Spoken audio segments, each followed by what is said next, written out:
Om Namo Bhagavate Vasudevaya. Om Namo Bhagavate Vasudevaya. Om Namo Bhagavate Vasudevaya. Narayanam Namaskrutyam Naram Chaiva Narottamam Devi Saraswati Vyasam Tato Jayamudirayet Nashtaprayeshu Bhadreshu Nityam Bhagavata Sevaya Bhagavatim Uttama Shloke Bhaktira Bhavati Naishtaki. Rantraj Śrīmad-Bhāgavatam ki jai. We're reading Śrīmad-Bhāgavatam, 3rd canto, 21st chapter. This chapter is titled as Conversation between Kardama Muni and Maitreya Rishi.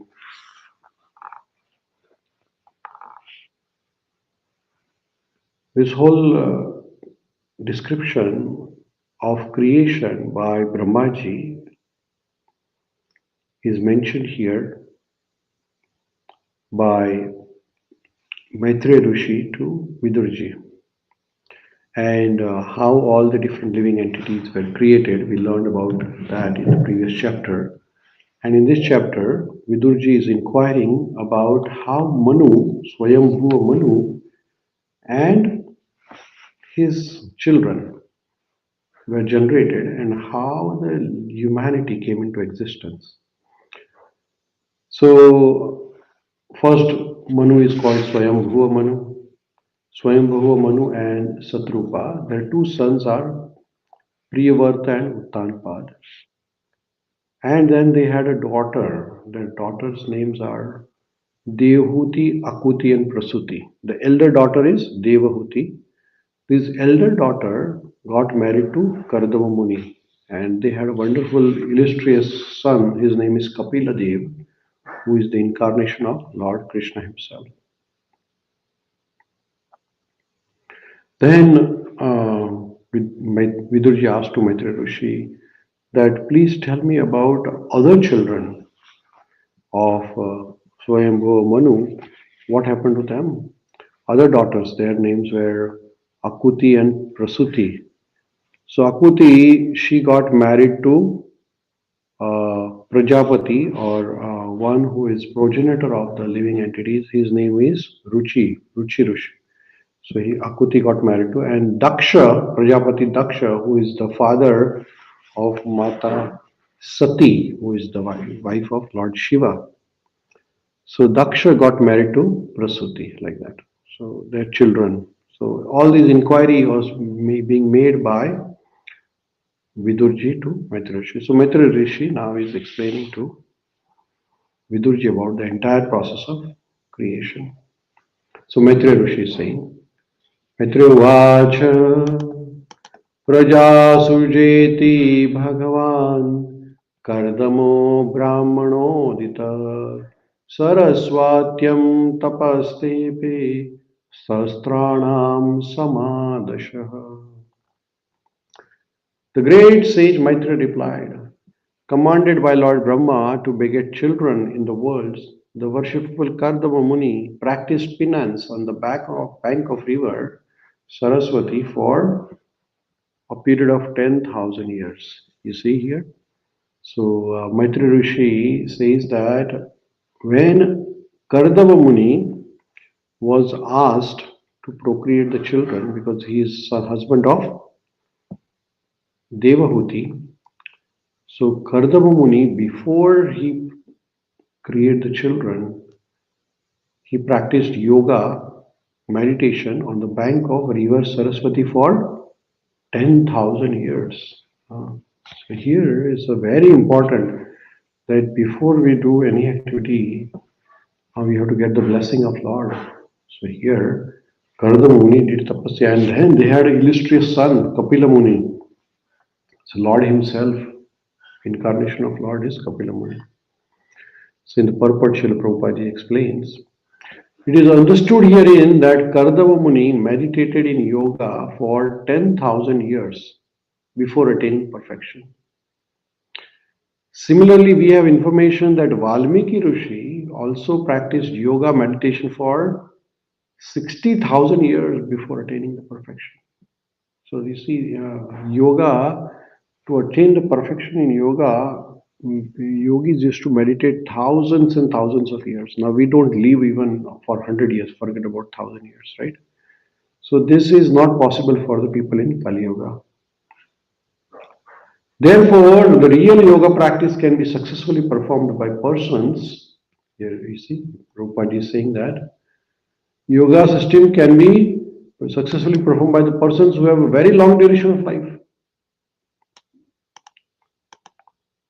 In that way, it is possible to have perfection in yoga. Otherwise, there is no possibility of attaining real perfection. So, real yoga, you have to meditate for thousands and thousands of years. Following the regulations, controlling the senses, and practicing the different sitting postures are merely the preliminary practices. Now, you see, now currently people think that yoga is just all these different asanas or breathing exercise. But here, Prabhupada is saying that this is yama, niyama, asana. These are all preliminary practices. It is not real yoga. We do not know how people can be captivated by bogus yoga system nowadays. And nowadays, the people are practicing is bogus, in which it is stated that simply by meditating for 15 minutes daily, one can attain the perfection of becoming one with the God. So that is the Kali Yuga. Kali Yuga, people do not understand what is the real meaning of yoga. This age, Kali Yuga, is the age of quarrel.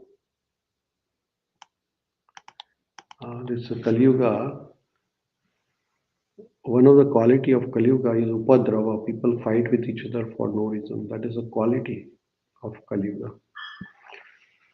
So, प्रायेण अल्प आयुष्य सभ्य कलो अस्मिन् युगे जना मंद सुमंद मतियो मंद भाग्य ही उपद्रता. So in the Kali Yuga, people have very low lifespan and people are fighting with each other. So that is the age of Kali Yuga. Actually, there is no possibility of attaining yoga perfection by such paltry proposals. Vedic literature for emphasis clearly states 3 times that in this age, kalo nasti, eva nasti, eva nasti, tathar anyatha. There is no other alternative, no other alternative, no other alternative than Harir Nama, chanting the holy name of Lord. So in this Kali Yuga, it is not possible to do tapasya for hundreds and thousands of years. And just 15 minutes of gymnastics will also not help. So what is recommended real yoga in the Kali Yuga? It's a modern yoga.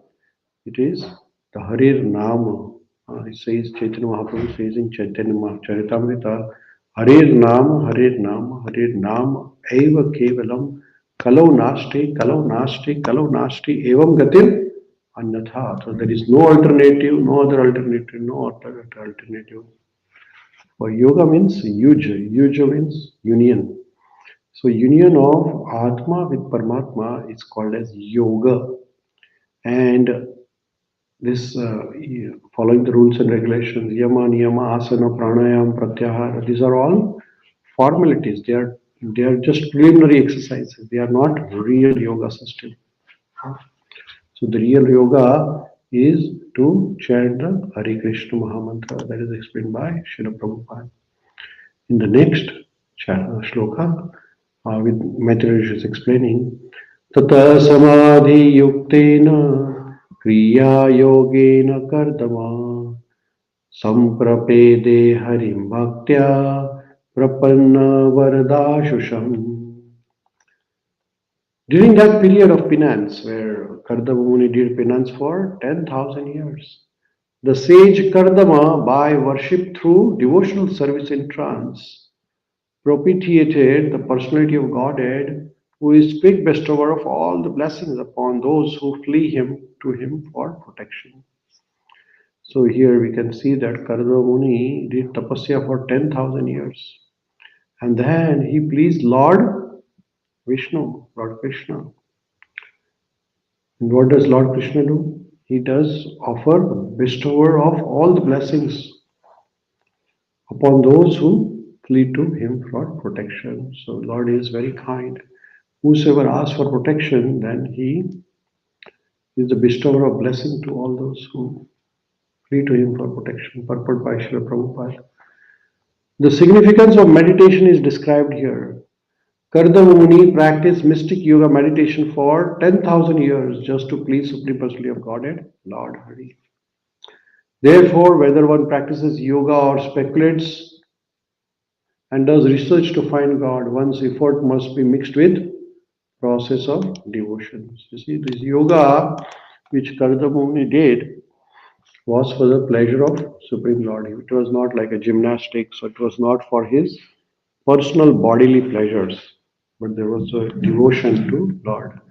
So whatever the process we do, it should be to please the Lord. Otherwise, it is not real yoga. It is just like, because yoga means union of Atma with Paramatma. When you surrender to Krishna, then Krishna is pleased and there is union of Atma with Paramatma. Krishna accepts you. Otherwise, if you do it for bodily fitness or something, then it is not yoga. So, practices where there is a bhakti is called as yoga. Karma yoga. What is karma yoga? When you do karma for the pleasure of Lord, it's called karma yoga because there is bhakti involved. Whatever you are doing it for pleasure of Krishna. There is a jnana yoga. Suppose you're gaining the knowledge, but with the knowledge you are serving Lord. That's called jnana yoga, like that. So there are different types of yoga, but ultimate aim of all yoga process is to please Supreme Personality of Godhead, Lord Krishna. Without devotion, nothing can be perfect. Here, very nice. Prabhupada is explaining. If there is no devotion, then nothing can be perfect. Nothing means nothing. If you have no tinge of bhakti, then whatever you are doing is useless. The target of perfection and realization is the Supreme Personality of Godhead. You see that? What is that? Target of perfection and realization is Krishna. So if you do whatever for the pleasure of Krishna, then it is perfect. Prabhupada's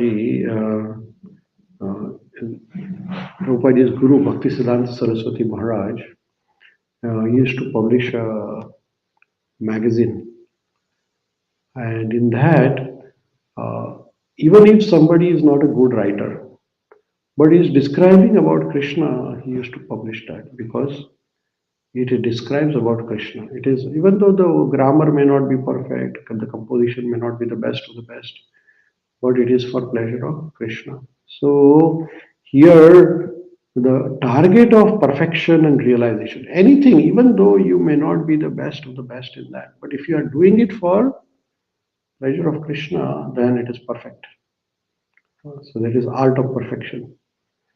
So here tapasya also, whatever austerity is, dana, dakshina, whatever you do, if you do it for pleasure of Krishna, then it is perfection.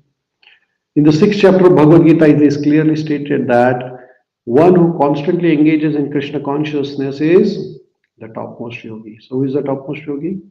One who engages in Krishna consciousness. What is the shloka? Yoginam api sarvesham matagatentaratmana shraddhavan bhajante yo mam same yuktatmo mataha. So here Lord Krishna says, Yogi mam api sarvesham. Among the yogis, the best is one who constantly engages in my devotion. That is the best of all yogis. The personality of Godhead Hari also fulfills the desire of his surrendered devotee. One is to surrender into the lotus feet of personality of Godhead Hari or Krishna in order to achieve real success. You see that? One is to surrender into Krishna for the real success. Otherwise, everything is failure. If it is not for pleasure of Krishna, it is complete failure. There are people who run marathon, but for whose pleasure, I don't know. But if you do the same parikrama, same marathon, for the pleasure of Krishna, then it is successful. So whatever you do, you should do it for pleasure of Krishna. The devotional or engagement in Krishna consciousness is the direct method, and all other methods, although recommended, are indirect. In this age of Kali, the direct method is especially more feasible than indirect method. Because people are short living and their intelligence is poor and they are poverty stricken. and embraced by so many miserable disturbances, right? So some people they do other methods. Like people are trying to. There are so many paths of self-realization. People are trying with the different paths, but the shortest and the best recommended path in the Bhakti Yoga, in the Kali Yuga, is Bhakti Yoga, which is the direct bhakti of Lord Krishna. Why? Because in the Kali Yuga, the life is very short. Why should we unnecessarily try other methods when the direct path of bhakti is there? Just chant the Krishna's name, Hare Krishna, Krishna Krishna, Hare Hare. Hare Rama, Hare Rama, Rama Rama, Hare Hare. Life is very short, intelligence is very poor, and people are poverty stricken. They do not have money also. So they do not have any money for donation. They can't build opulent temples.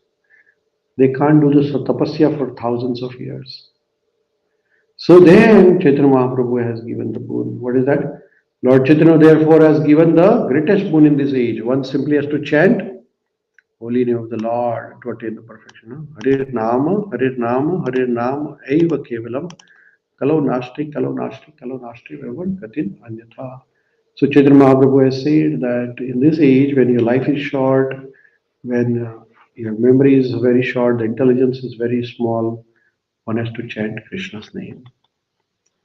The words Samprapede Hari means that in various ways Kardama Muni satisfied Supreme Personality of Godhead Hari by his devotional service. Kardama Muni did tapasya because he wanted to please Lord. He didn't do tapasya because he wanted something out of it. He did it for Krishna's pleasure. Samprapede Harim. Harim means Krishna. Devotional service is also expressed by the word Kriya Yogena.